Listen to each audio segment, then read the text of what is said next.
কুলসুম একটা চাকরির জন্য অনেক অফিসে ঘুরে ঘুরে ব্যর্থ হল। কোথাও চাকরি হয়নি কুলসুমের। একদিন কুলসুমের চাচা কুলসুমকে একটা ঠিকানা দিয়ে বলল, এই লোকের কাছে গেলেই তোর চাকরি হবে, আমি বলে দিব। কুলসুম চাচার কথায় খুশি হয়ে বলল, আমি যাব। তারপর সেই বস কুলসুমের ইন্টারভিউ রাতে ফাইনাল করল। কুলসুম কোনো উপায় না পেয়ে রাতে ইন্টারভিউ দিতে গেল। তারপর ইন্টারভিউর নামে বস কুলসুমের সাথে এক রাতে 4 বার। ভাবতেই পারছি না। বাকিটা গল্পতেই বলছি।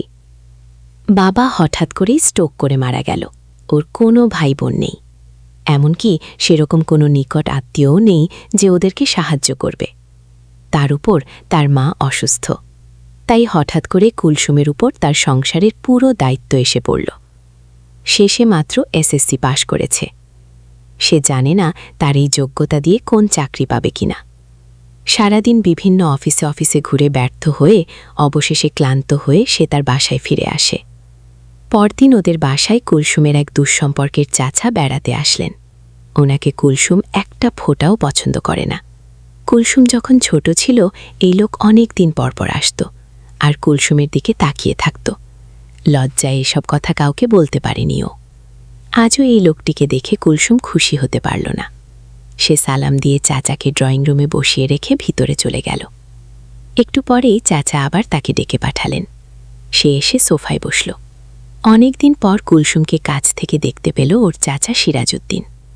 শুনলাম তুমি নাকি চাকরির চেষ্টা করছ। জি চাচা। অনেক কষ্টে গলা স্বাভাবিক রেখেছে কুলসুম। শোনো বেটি, এভাবে রেফারেন্স ছাড়া তো আজকের দিনে কোনো চাকরি পাবে না তুমি। তোমাকে আমি একটা লোকের ঠিকানা দিচ্ছি, তুমি কালই ওনার সাথে যোগাযোগ করবে। আমি বলে রাখব, তোমার চাকরি ইনশাল্লাহ হয়ে যাবে। চাকরির এরকম অভাবনীয় সুযোগের কথা চিন্তা করে কুলসুম খুশি হয়ে গেল। এমনকি নিচু হয়ে চাচাকে সালামও করে ফেলল। তার চাচা কুলসুমের দিকে তাকিয়ে রইল। কুলসুম উঠে উপরে তাকাতেই উনি অনেক কষ্টে চোখ সরিয়ে নিলেন। বর হওয়ার পর কুলসুমকে অনেক দিন পরে দেখে চাচার মাথা খারাপের মতো অবস্থা হয়ে গিয়েছিল। কুলসুমের মতো একই সাথে এরকম মেয়ে সচরাচর দেখা যায় না। পরদিন সকালে কুলসুম ঠিকানা অনুযায়ী উত্তরার একটা অফিসে গিয়ে দিদার নামে ওখানের ম্যানেজারের সাথে দেখা করল। কুলসুমকে এক নজর দেখেই দিদার চমকে উঠল। এ দেশে এখনও এরকম মেয়ে আছে। সে নিজেও অনেক সুন্দর। বহুদিন ক্যানাডায় ছিল সে। মেয়েটি দেখতে একদম ক্যানাডা দেশের মেয়ের মতো। কুলসুমকে দেখে ওর তাদের কথা মনে হয়ে গেল। নিজের দেশেই যে এমন সুন্দরী মেয়ে আছে তা তার ধারণা ছিল না। মনে মনে সিরাজ সাহেবের চয়েসের প্রশংসা করল সে। মুখে বলল, সিরাজউদ্দিন তোমাকে পাঠিয়েছেন, তো মনে করো চাকরিতে এক পা দিয়েই রেখেছ। তবে তোমার নিজেকে প্রমাণ করতে হবে, বুঝেছ? জি স্যার। কুলসুম তো মুখে বলল, ভালো, তোমার মতোই মেয়ে আমাদের অফিসে দরকার। তোমার মতো মেয়ে অনেক দিন যাবৎ খুঁজেছি, পাইনি, আজ পেয়েছি।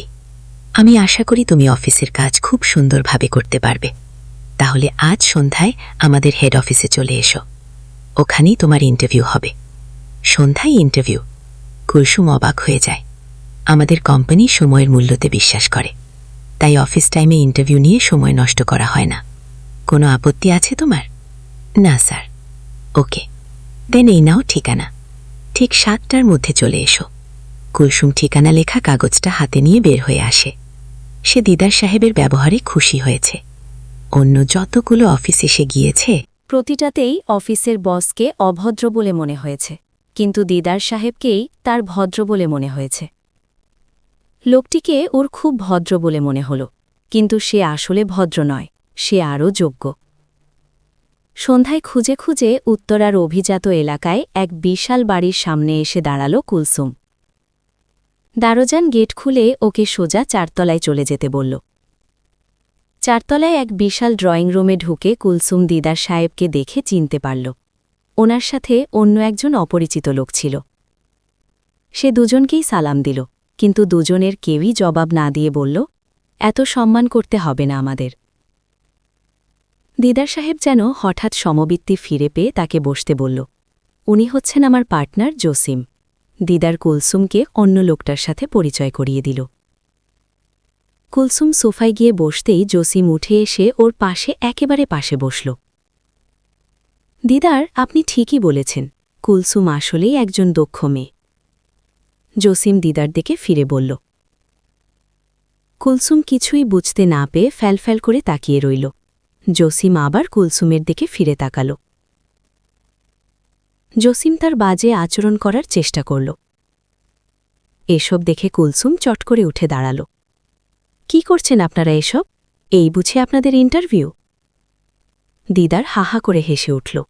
জসিমও হাসতে হাসতে বলল, আমাদের ইন্টারভিউ যদি তুমি পাশ করতে পারো তাহলে চাকরিটা তোমার কনফার্ম হয়ে যাবে।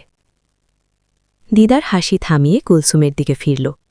দেখো কুলসুম, এই যুগটাই হচ্ছে স্বার্থপরতার যুগ। তোমার চাকুরি দরকার, আর সে অনুযায়ী শিক্ষাগত যোগ্যতা বা অভিজ্ঞতা কোনোটাই তোমার নেই। কিন্তু তোমার কাছে একটা কিছু চাওয়ার আছে। যদি তুমি আমাদের চাওয়া পূরণ করতে পারো তাহলে তোমার চাকরি নিশ্চিত হয়ে যাবে। এরপর থেকে তোমাকে আর কোনোদিন আমরা তোমার কাছে কিছু চাইব না। আমাদের এমন একটি ব্রাঞ্চে তোমার পোস্টিং হবে যেখানে আমাদের সাথে তোমার দেখাই হবে না। ভেবে দেখ, মাসে 20,000 টাকা বেতন। আমি ভেবেছিলাম কুলসুম মনে মনে খুশি হয়ে উঠবে। হাসালে দেখছি। কুলসুম বলল, দেখুন, আমি কিছু দিতে পারব না। যদি আমার যোগ্যতা অনুযায়ী আপনারা আমাকে চাকরিটা দেন তাহলে আমার খুব উপকার হবে। অফিসার বস বলল, এটা কি মামার বাড়ির আবদার যে চাইলেই চাকরি হয়ে যাবে? তুমি যদি আমাদের কথায় রাজি থাকো তাহলে চাকরি তোমার হয়ে যাবে। এমন কথা শুনে কুলসুম খুব কষ্ট পেল। তার ইচ্ছে হচ্ছিল লোকটার গালে ঠাস করে একটা চর বসিয়ে দেয়া, কিন্তু সে সময় তার অসুস্থ মায়ের মুখখানি ওর চোখের সামনে ভেসে উঠল। আর তাই অসহায় হয়ে চাকরিটার জন্য তাদের কথায় রাজি হল। এই তো ভালো মেয়ে, রাতে তোমার ইন্টারভিউ শেষ হবার সাথে সাথেই তোমার অ্যাপয়েন্টমেন্ট লেটার পেয়ে যাবে। এখন যেতে পারো। সন্ধ্যায় বাসা থেকে বের হবার সময় ও মাকে বলে গেল যে তার নতুন চাকুরির ট্রেনিংয়ের জন্য আজ সারা রাত অফিসে থাকতে হবে। ওর চাকুরি পাওয়ার খবরে মা এতই আনন্দিত ছিল যে ওনার মনে কোনো খারাপ চিন্তা এলো না। কুলসুম আজ ইচ্ছে মতো সেজেছে। ও এমনিতেই সুন্দরী, তার উপর আজ এভাবে সাজাতে ওকে আরও সুন্দর দেখাচ্ছে। দিদার বাসার দারোজানটা গেট খুলে দিতে দিতে কুলসুমের তার অফিসের 4 তলায় গেলা তার দিকে তাকিয়ে রইল। সে কুলসুমকে সোজা 3 তলায় চলে যেতে বলল। কুলসুমের মনের ভিতর কি চলছিল তা কেউ জানে না। অফিসের বস দুটাও জানে না। আজকে কুলসুম এমনভাবে সেজে এসেছে তারা কুলসুমকে দেখে অবাক। কুলসুম আজ মনে মনে সিদ্ধান্ত নিল, যে করে হোক চাকরিটা আমার চাই। তারপর বস্তুটিকে এমন করব সারা জীবন আমার কথা মনে থাকবে। কুলসুমকে দেখে অফিসার বলল, এই অফিসে তোমাকেই চাই। অফিসার বস বলল, তাহলে আমি আমার পার্টনারকে আসতে বলি। কুলসুম বলল, স্যার, আমার একটা কথা ছিল। আপনারা আমার কাছে যা চাইছেন সেটা আমি এই মুহূর্তে দিতে পারব না, আমাকে একটু সময় দিতে হবে। বস আমার কারণ জানতে চাচ্ছে, কী কারণে এই মুহূর্তে হবে না। আমি বলেছিলাম, দেখুন আমার মা খুব অসুস্থ, আজ আমার বাড়িতে যেতে হবে। এমনও হতে পারে মাকে আজ হাসপাতালে নিয়ে যেতে হবে। বস বলল, তুমি আজ রাত এখানে থাকো, আমি তোমার মাকে হাসপাতালে নিয়ে যাওয়ার ব্যবস্থা করছি। আমি বসকে বললাম, আপনার ব্যবস্থা করতে হবে না, আমি বাড়িতে মায়ের অবস্থা বুঝে তারপর মাকে হাসপাতালে নিয়ে যাব। বস বলল, ঠিক আছে, আমি তোমাকে আজকের দিনটা সুযোগ দিলাম। কাল রাতে তোমার আসতে হবে। যদি কাল না আসো তাহলে তোমার চাকরিটা মিস হয়ে যাবে। ঠিক আছে স্যার, আমি কাল রাতে আসবা। আমি বাড়িতে গিয়ে দেখলাম মা খুব অসুস্থ। আমি মাকে নিয়ে দ্রুত হাসপাতালে গেলাম। ডাক্তাররা মায়ের পরীক্ষা করে দেখল মাকে সুস্থ করতে হলে সর্বনিম্ন 5 লাখ টাকা খরচ হবে, আর যদি সেই টাকা 24 ঘন্টার ভিতরে না দিতে পারি তাহলে মায়ের চিকিৎসা হবে না, আর মাও বাঁচবে না। আমি এখন এত টাকা কোথায় পাব? আমি মহা চিন্তায় পড়ে গেলাম। আমি কি করব বুঝতে পারছি না। আমার আপনজন বলতে কেউ নেই। আমি এখন কি করব, কোথায় যাব, কার কাছ থেকে এত টাকা পাব? ভাবতে ভাবতে প্রায় 12 ঘন্টা চলে গেল। আমি ভাবলাম আমি অফিসের বসের কাছে যাব, কারণ তাদের তো টাকার অভাব নেই, তারা আমাকে টাকা দিবে। কিন্তু 5 লাখ টাকা তারা কি আমায় দিবে? আমি তাড়াতাড়ি অফিসের স্যারের কাছে গেলাম। অফিসের বড় বস আমায় দেখে আমার দিকে অন্যরকম দৃষ্টিতে তাকিয়ে রইল। আমি কিছু বলবো সেই সুযোগটা আমায় দিচ্ছে না। আমি বললাম, বস, আপনি এভাবে কি দেখছেন? বসের হুঁশ ফিরল। আমি বসকে বললাম, আমার টাকার দরকার। 24 ঘন্টার ভিতরে আমি যদি কাউন্টারে টাকা জমা না দিতে পারি তাহলে আমার মাকে বাঁচানো যাবে না। আমার পৃথিবীতে আপন বলতে কেউ নেই। আমি আপনাকে বলেছিলাম না, মা খুব অসুস্থ। আজ মাকে হাসপাতালে ভর্তি করে রেখে এসেছি। বস আমার কথা শুনে বলল, কত টাকা লাগবে? আমি বললাম, বস, আমার মাকে বাঁচাতে 5 লাখ টাকা লাগবে। বস আমার কথা শুনে বলল, এত টাকা আমি তোমায় কিভাবে দিব? আমি বসের পায়ে ধরে বললাম, বস, আমার মাকে বাঁচান, আমি আপনার সব কথা রাখব। 24 ঘন্টার ভিতরে টাকাটা জমা না দিতে পারলে আমার মাকে বাঁচানো যাবে না। আর তাই বলছি, আপনি একটা কিছু করুন। বস বলল, ঠিক আছে, আমি টাকা দিব এবং তোমার মায়ের সমস্ত চিকিৎসার খরচ আমি দিব, কিন্তু তার বিনিময়ে আমি যা চাইব তাই কিন্তু তোমার দিতে হবে। আমি বললাম, বস, আপনি আমাকে একবার বিশ্বাস করুন, আমি আপনার কথা রাখব, কিন্তু আমার মাকে তাড়াতাড়ি বাঁচান। 5 লক্ষ টাকা কাউন্টারে জমা দিতে হবে।